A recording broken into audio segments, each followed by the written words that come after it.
Assalamualaikum warahmatullahi wabarakatuh.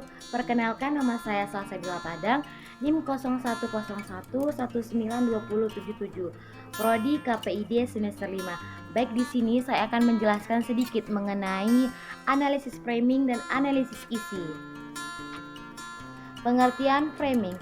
Frame adalah suatu ide yang dihubungkan dengan elemen-elemen yang berbeda dalam suatu teks, seperti kutipan sumber, latihan informasi, pemakaian makna atau kalimat tertentu dalam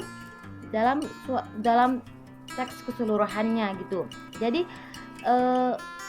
frame ini berhubungan juga dengan makna, bagaimana seseorang memaknai atau menjelaskan suatu peristiwa yang dapat dilihat dari perangkat teks, dari perangkat tanda yang dimunculkan dalam teks tersebut gitu. Kata frame adalah bingkai, sedangkan framing adalah pembingkaian. Pembingkaian ini seperti sebuah jendela. Kalau kita melihat keluar rumah dari balik jendela, maka yang terlihat oleh mata kita, jendela itulah yang akan ditangkap dan digambarkan. Pandangan kita dibatasi oleh bingkai atau oleh jendela itu. Misalnya yang terlihat dari balik jendela itu tentang pohon-pohon, perbukitan yang ada pohon-pohonnya yang hijau, dan pemandangan yang indah yang membuat kita itu takjub akan pemandangan yang ada di balik jendela itu. Jadi, apa yang terlihat dari balik jendela itulah yang akan ditangkap dan digambarkan oleh seseorang. Dalam konteks media, framing adalah bagaimana suatu kejadian, peristiwa dikemas sedemikian rupa menjadi sebuah teks. Misalnya itu sebuah teks pemberitaan. Nah, karena tadi ada proses pembingkaian, maka bisa jadi sebuah peristiwa yang sama itu bisa berbeda hasilnya antara satu media dengan media yang lainnya. Peristiwanya sama, tapi produk beritanya berbeda, tergantung pembingkaian atau framing dari setiap media. Kenapa bisa berbeda-beda? Nah, ada beberapa faktor yang memunculkan framing. Yang pertama itu faktor internal. Faktor internal adalah kebijakan media. Setiap media mempunyai kebijakan masing-masing atau tersendiri, dan kebijakan itu akan turun ke dalam produksi media termasuk teks, dan disinilah framing akan bermain. Juga misalnya rutinitas media dan nilai-nilai media itu akan berpengaruh juga terhadap proses pembingkaian suatu peristiwa. Kemudian bisa juga faktor eksternal. Nah, itu yang kedua. Bisa dari kekuatan pengiklanan, karena pengiklanan besar pengaruhnya terhadap produksi media. Kemudian pemilik media pasti akan punya pengaruh yang besar melalui redaksi, apalagi kalau berkaitan dengan politik. Pemilik media yang mempunyai afiliasi terhadap kelompok politik tertentu. Seringkali produksi teks medianya itu juga terwarnai. Nah, pemerintah atau kekuasaan juga berpengaruh terhadap sebuah media atau proses pembingkaian sebuah media. Konsep framing. Analisis framing telah banyak digunakan oleh para peneliti, terutama untuk mengkaji berita dan jurnalistik terkait peranannya dalam membentuk interpretasi media tentang realitas dan pengaruhnya terhadap khalayak. Konsep analisis framing dikenalkan pertama kali oleh Erving Goffman melalui bukunya yang bertajuk Frame Analysis, an Essay on the Organization of Experience. Menurutnya, analisis framing adalah suatu definisi dari situasi yang dihubungkan dengan prinsip-prinsip organisasi yang mengatur kejadian dan keterlibatan subjektivitas yang kita miliki di dalamnya. Sementara itu, Carol Ryan menggambarkan analisis framing pada sisi penerimaan pesan. Ia menyatakan analisis framing sebagai sebuah instrumen atau alat untuk memesan informasi tentang apa yang dirasakan khalayak terhadap berbagai masalah politik.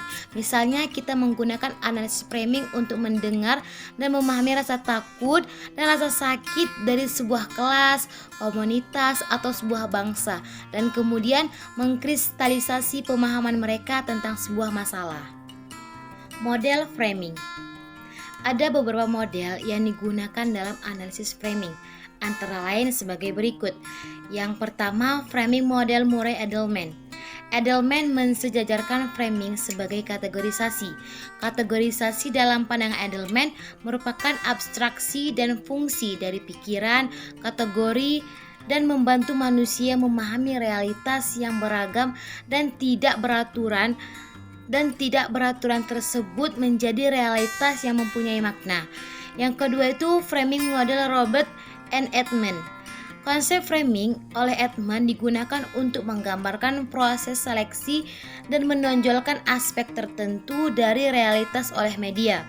Framing dapat dipandang sebagai penempatan informasi-informasi dalam konteks yang khas sehingga isu tertentu mendapatkan alokasi lebih besar daripada isu yang lainnya.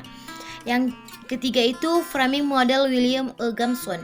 Menurut Gibson, fungsi framing adalah untuk menghubungkan wacana yang ada di media dengan pendapat umum yang sedang berkembang mengenai suatu peristiwa yang terjadi. Baik, selanjutnya saya akan menjelaskan mengenai analisis isi. Pengertian analisis isi. Menurut Belson dan Kirchner, analisis isi merupakan suatu metode untuk mempelajari dan menganalisis komunikasi secara sistematik, objektif, dan kuantitatif terhadap pesan yang tampak. Sedangkan menurut Weber, analisis isi adalah sebuah metode penelitian dengan menggunakan seperangkat prosedur untuk membuat inferensi yang valid dari teks. Sejarah analisis isi. Analisis isi atau content analysis mempunyai sejarah yang panjang. New and Rolfe menyebutkan bahwa analisis isi telah dipakai sejak 4000 tahun yang lalu pada masa Romawi kuno. Perkembangan pentingnya terjadi pada abad ke-19.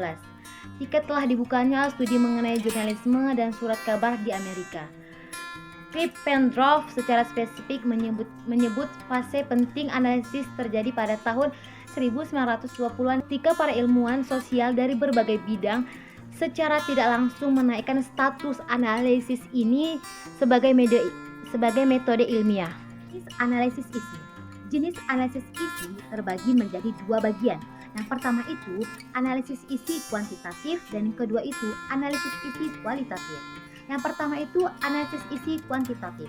Dalam perspektif metodologi kuantitatif, analisis isi merupakan salah satu pengukuran variabel. Pengambilan data dari bagaimana pertanyaan survei dan presentasi dari tanggapan-tanggapan mereka itulah yang disebut sebagai penelitian kuantitatif. Karakteristik penelitian analisis isi kuantitatif terbagi menjadi 6. Yang pertama itu prinsip sistematik.